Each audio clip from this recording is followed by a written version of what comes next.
Good day, everyone. So we were supposed to get a new character, Yelan, today, and obviously due to the COVID situation and all of that, there's been some delays in version 2.7. So instead, what we will do is we'll do a pre-analysis video here on Yelan and why I think she can actually be really, really awesome. But before that, let's quickly go and grab our compensation. So thank you, Hoyoverse. And as all good Genshin Impact players, we're going to immediately spend it on the Ayaka banner. We don't even need to see what the color is because we know this will only be blues all the way. So this is just the life of a Genshin Impact player. There we go, all the gambling done. Phew, got it out of our system. Alright, so now let's get into the actual pre-analysis. So here is our gambling queen, the master dealer, Yelan. And just to sort of sum up Yelan, I think she's one of the fresh characters that Hoyoverse has given us that's got a very high skill ceiling. Yelan will allow a lot of skill expression. In other words, how you use the ability will determine your success as opposed to just using the ability, pressing a button. And I think that is refreshing about this character. That is my overall summary thoughts about her. Now, obviously, since in this pre-analysis we're looking at a bit of beta info, I do assume you guys know what her abilities are, and obviously these things can still change in terms of numbers and so on from Hoyoverse. So do take this with a bit of a grain of salt. But in this analysis, I'm not interested in artifacts. I'm not interested in team compositions. I'm interested in one question only: how is Yelan gonna work with Kokomi? And let me sort of explain it by going over Yelan's abilities, and then we can sort of consider a sort of pseudo team comp where Yelan and Kokomi can fit in. So Yelan, she can crit, she scales off of crit rate, which is really, really awesome, and most of her significant damage dealing abilities, the breakthrough barb on her normal attacks, and of course her E ability skill damage and her Q damage here, all of these things scale off of her max HP. This is very, very important because Yelan will not work with Bennett. That's a big plus in my book. Thank you, Hoyoverse. And I think whenever we get characters like these that have alternative scalings, it is really, for me, it's really, really refreshing. Now, Yelan, in my opinion, is probably like the second HP scaling sub DPS character that we've got. The other one is Kokomi, and you might say, well, what about Hu Tao and so on? But Hu Tao is someone that converts her HP into attack, and then the attack is taken and applied into the Genshin Impact damage equation. That is not really HP scaling. That's just a conversion. It's the same with Noelle and a couple of other characters. So for me, a character whose significant abilities, for instance, like with Kokomi, her healing and her damage and so on, that is based off of their max HP, is a max HP scaling character. And I think what's really, really cool about this is the fact that Yelan, in a certain sense, is like a more offensive type of unit, a more active unit, and Kokomi is more of a defensive healing juggernaut. So they're like almost like different two sides of the same coin, of the HP scaling coin. It's just that they've got different styles. What Yelan can do is you can move around the battlefield a bit more, so she gives you more maneuverability. And being able to move swiftly and so on means you can refresh your stamina passively, you can space out better, and you can also dodge attacks and then apply hydro in a certain fashion.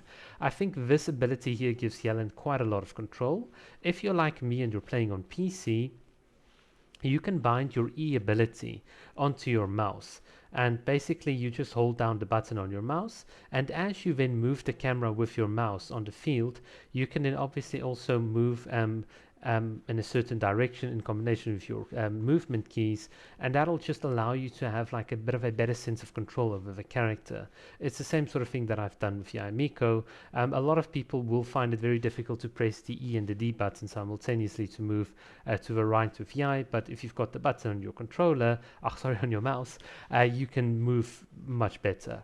So for me, the ability to move around and being able to sprint around, that is very, very powerful. It gives a very high skill ceiling, and you can do quite a lot with it, especially if you've got enemies that are just like littering the battlefield. The other cool thing here is to remember that in a Kokomi Yelan type of team comp, if the enemy knocks you out of your jellyfish, you can rapidly reposition back into it, which is a very nice little synergy that I like. The other thing here to notice is that Yelan's elemental burst is almost like Xingshu's rain sword, so it does coordinated attacks. If your active character, so every second when your active character uses a normal attack. So this synergizes really, really well with Kokomi, because think about this type of scenario.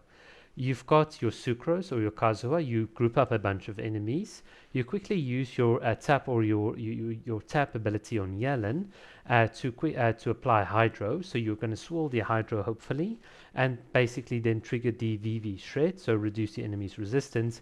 You immediately go into Yelan's Elemental Burst, so it's a tap E into Q, and because like Kokomi, she's got a very, very short burst animation, this is like this is like very beneficial, because you can then very quickly attack and so on. So there's a lot of fluidity in terms of her gameplay style. But you activate the Q, you swap onto Kokomi, and then your Kokomi can attack with this dice. And the really, really nice thing here is, let's say just for the moment that you do not have Kokomi, your dice here obviously applies Hydro, and there will be an internal cooldown. But if you've got Yelan on the field, you can actually sort of gain an additional coordinated attack if Yelan's lifeline from her E ability explodes. So in a certain sense, if you are clever enough with Yelan whilst her elemental burst is active, you can accelerate the internal cooldown on her Q ability to apply Hydro. Again, that's a very advanced form of skill expression that you can do with the character. I think this will be very, very important if you've got some other characters that you want to trigger reactions and so on. And that character will not be Xiangling, and there's a very good reason. Yelan and Xiangling don't really mix, and for very good reason. Yelan scales with max HP, so she doesn't want Bennett, and the one thing that we'll talk about now with Kokomi and Yelan is this passive talent Adaptive Ease, which is very contrary to what Xiangling wants, because you'll snapshot very little damage and your vaporizing damage will not hit as hard. So I do love the fact that Yelan's entire design also counters the entire Bennett Xiangling sort of philosophy. Good on you, Hoyoverse. But before I'm getting ahead of myself, let's just go carry on. So basically, we've grouped up all the enemies, we've tapped E into Q with Yelan, and now we're attacking now with Kokomi during her elemental burst. So here's the awesome thing about Yelan's elemental burst.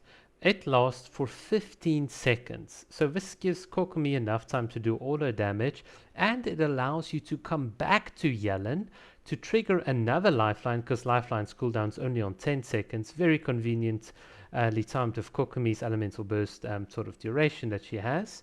And now you can also do additional damage with Yelan, but here's the kicker.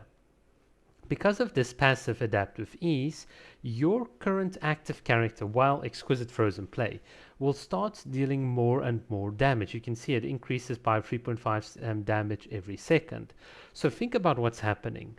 In this scenario where we've grouped the enemies, we've swirled, Kokomi does quite a bit of damage because the resistance shred and the hydro damage bonus that she's now gotten, Kokomi's gotten, will obviously allow her to hit very, very hard, and she will continue to hit harder and harder and harder and harder. And obviously the Viridescent Venomous set is obviously going to expire. But as it expires, you don't lose too much damage because Yelan starts making up for that loss in damage by increasing your maximum damage output. So it's almost like you keep this consistent damage. And what's now really important is after Kokomi is sort of done on the field, you swap back to Yelan.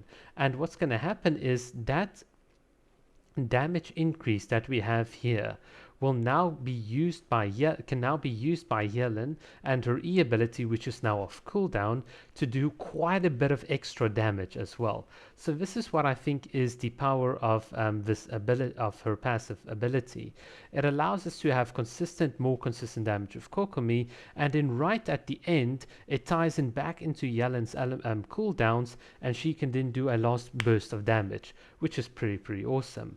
Now this burst of damage can work really well with her Constellation 6, which if you read it here essentially gives you 6 breakthrough barb attacks with your normal attacks and so on. It's pretty strong. You can see what it does. It deals additional damage and so on.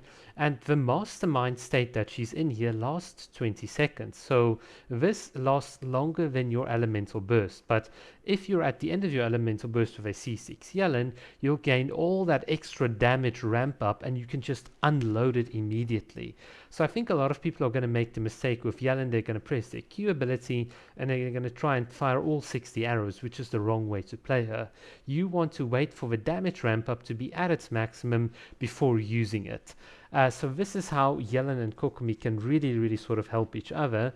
And if you go for the Yelan constellations, obviously the Constellation 4, the bait and switch, is going to be so powerful because you can increase Kokomi's max HP, and that in and of itself will mean Kokomi does more damage, Yelan's going to do more damage, and it lasts for 25 seconds. That is absolutely insane. So we can get a, like I said, you group up everyone, you mark all of them, you gain the 40% max HP. Kokomi does not snapshot, Yelan does not snapshot, so both of them, they're just going to hit really hard for HP scaling characters. Very high consistent damage. So yeah, I do think these two characters can work really well, and just from what I've said here, you can see there's a lot of skill that is sort of baked into Yelan's kit, and that is some of my initial thoughts on Yelan. I can't wait to sort of showcase her. I can't wait to sort of show you how she's going to be. Let's just go to the splash art because it's absolutely gorgeous. Look at this. She's going to be such a refreshing take, and yeah, props to MiHoYo for sort of creating her. It's just such a shame we can't have her today. You guys can see it's the May the 11th. I would have loved to showcase this character. And she will also be my last C6 character in this game, but I will speak about that in the future for a couple of other reasons as well. Alright guys, if you've been sticking around until now, thank you so much, and yes, we've now got a very good partner in crime with Kokomi. Cheers.